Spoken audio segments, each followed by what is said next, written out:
पर्चियां देने वाले आज भी हुकूमत में बैठे और उनके नए नए इत्तेहादी भी बन चुके हैं। होशियार बाश, होशियार रहो, कराची में दोबारा वही कुछ होने वाला है।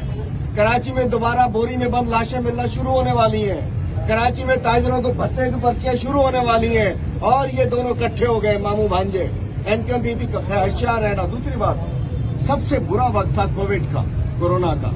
ताजरों के बीच में खड़ा होकर कह रहा हूँ, हमने इनका साथ दिया, हम इनके साथ खड़े हो गए। और ये देखिए, जब टैक्सेस लगते हैं तो ये डिफरेंस हुकूमत और उनके दरमियान होता है। हम तो आज भी कह रहे हैं, बजाय इसके कि ताले बंद हो जाए, बजाय इसके कि फाका कशी हो, अब इंशाअल्लाह मुल्क को आगे लेके चलने के लिए भी यदि जायज तरीके से हमारी मदद करेंगे, मुल्क को आगे लेके चलेंगे।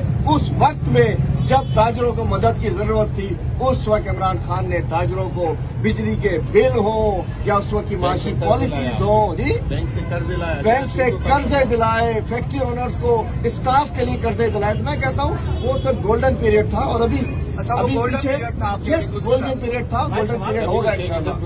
अब जी मैं बताना चाहता हूँ, अभी मैं पीछे था तो एक मुझे चिट मिली है कि कौन कौन सी फैक्ट्रियां बंद हो गई हैं।